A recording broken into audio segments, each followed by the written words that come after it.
Good morning, everybody. Welcome back to Sunday School. I'm Fred Willis, your gracious host and teacher. It's so good to be on with all of you today. Today's lesson is Quit Tripping. You Need Jesus. And so we're going to dive right into the lesson. We're in Matthew chapter 11, verses 1 through 6. And we're going to read this as it comes to us today. This lesson comes to us because I've been looking around the world, y'all. I've been talking to my friends. I've been seeing things online. I've been seeing things in real life that to just let me know that we're living in a time and a world that needs Jesus. But the phenomenon is this, that even people who know they need Jesus won't come. They're resistant. They're looking for another reason. And we're in Matthew 11 where John's disciples approach Jesus and they ask him a question. Are you the one that we're expecting? Are you the one that will come, that shall come, that we've been hearing about all our lives? Or shall we look for another? We're stuck in that. Shall we look for another place and phase? And I want to address that today and just say to the world, to all of us, quit tripping. You need Jesus. Jesus is the answer. He's still the answer. I'm going to hold on to that.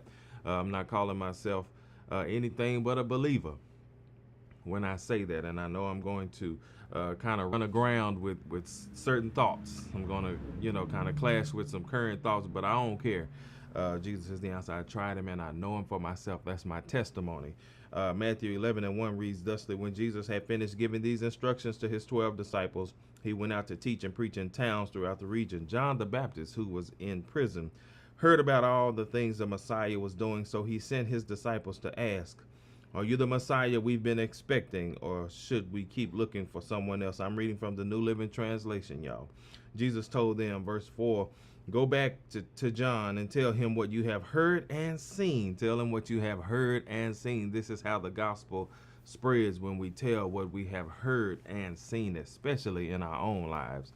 But we've seen the Lord work in the lives of others, and that's something that we can tell also. Tell John what you've heard and seen. The blind see, the lame walk, those with leprosy are cured, the deaf hear, the dead are raised to life, and the good news is being preached to the poor, or even by the poor, as some scholars lean into that understanding. Verse 6, and he added, God blesses those who do not fall away because of me, or as that the King James will give us, blessed are those who are not offended in me. May the Lord add a blessing to the reading and hearing of his holy word and give us understanding as we maneuver through this lesson. Amen.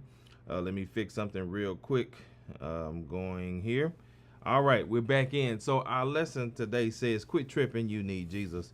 And this is the reality of where we are. For some reason, people are offended at the thought of needing Jesus, at needing Christ. This thought has crept in even into some parts of the church. Well, we don't need Jesus. He's not really the answer that we need. There's got to be something else. Namely because people are looking around the world and saying, if Jesus can fix everything, why hasn't he fixed America? We're looking around our homes. We're looking at our own physical bodies and saying, if Jesus can fix everything, why hasn't he fixed this? Surely he's not the answer. Everybody's saying he is, because he would have fixed this. And even there's a point of unbelief. Some scholars lean into this thought, that because John was in prison, the Spirit of the Lord is upon you, Jesus, little cousin. The Spirit of the Lord is upon you to preach good tidings, to open prison doors, and I'm sitting here on death row. Some scholars even say that there was even maybe just a slight hint of that in John sending his disciples. We'll get into why John sent his disciples to Jesus, the various thoughts and the various teachings on that. We'll get into that as we go into the lesson, but this is where we are today.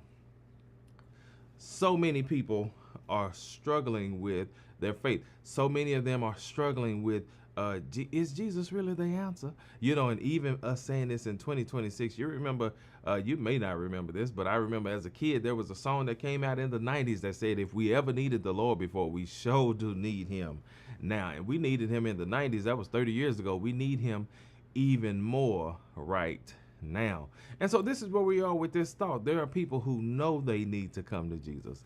And so I want to start out with the ones who know, but then I also want to I want to move from that conversation to those who don't know. There are many who don't know. There are many who've never heard anything about Jesus. And that's where we come in, because it's our job to spread the gospel, to share this good news. You know what I mean? So Jesus says